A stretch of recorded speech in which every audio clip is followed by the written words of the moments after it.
নতুন নিয়মে কিভাবে ফেসবুক আইডি ডিলিট করতে হয় তো চলুন আজকের এই ভিডিওতে আমরা দেখে নিই। তো এর জন্য আপনাকে সবার প্রথমেই ফেসবুক অ্যাপ্লিকেশনকে ওপেন করে এখন বন্ধুরা এখানে আপনারা বাঁদিকে থ্রি লাইনে ক্লিক করবেন। এখান থেকে থ্রি লাইনে ক্লিক করে এখান থেকে আপনারা সেটিংস এন্ড প্রাইভেসিতে ক্লিক করবেন।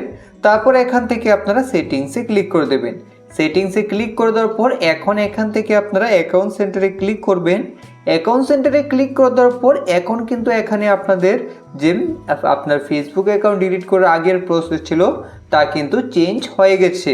আগে এখানে পার্সোনাল ডিটেলসে ডিলিট অপশন ছিল, কিন্তু এখন চেঞ্জ হয়ে এখান থেকে আপনাদের ম্যানেজ অ্যাকাউন্টসে ক্লিক করার পর তারপরে আপনি ডিলিট করার অপশন পাবেন। তো এখানে আপনার আইডিগুলো শো হবে। তো আপনি ফেসবুক আইডি ডিলিট করার জন্য ফেসবুকের আইডির উপরে এখান থেকে ম্যানেজে ক্লিক করবেন। তারপরে এখানে আপনি দেখতে পাবেন ডিঅ্যাক্টিভেশন অর ডিলিশন। তো এখান থেকে আপনারা ডিঅ্যাক্টিভেশন অর ডিলিশনে ক্লিক করবেন। তারপর দুইটা অপশন দেখতে পাবেন, এর মধ্যে আপনারা দ্বিতীয় অপশন ডিলিট অ্যাকাউন্টে ক্লিক করে এখান থেকে আপনারা কন্টিনিউতে ক্লিক করবেন। কন্টিনিউতে ক্লিক করার পর এখান থেকে আপনি একটা রিজন সিলেক্ট করে নিন কী কারণে আপনি আপনার ফেসবুক আইডিকে ডিলিট করতে চান। তো এখান থেকে সিলেক্ট করে তারপর কন্টিনিউতে ক্লিক করবেন। আবার এখান থেকে কন্টিনিউতে ক্লিক করে দেবেন। এখন এই পেজের সবার নিচে এখান থেকে আপনারা আবার কন্টিনিউতে ক্লিক করুন।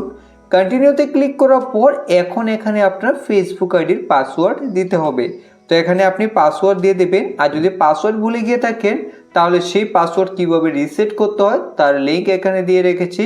সেই ভিডিও দেখে আপনি রিসেট করে নতুন পাসওয়ার্ডটাকে আপনি এখানে দিয়ে দিন।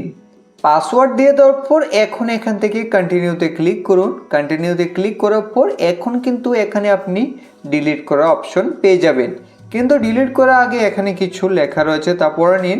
এখানে লেখা রয়েছে আপনি যদি একবার ফেসবুক আইডিকে ডিলিট করেন তাহলে আপনার আইডি কিন্তু 30 দিনের মধ্যে পার্মানেন্টলি ডিলিট হবে।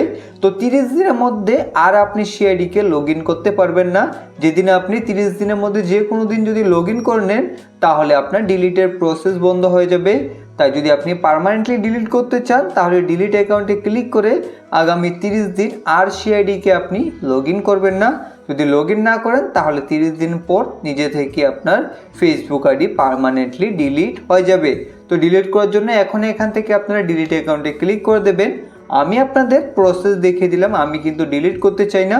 তো এইভাবে খুব সহজে আপনি ফেসবুক আইডিকে ডিলিট করতে পারবেন।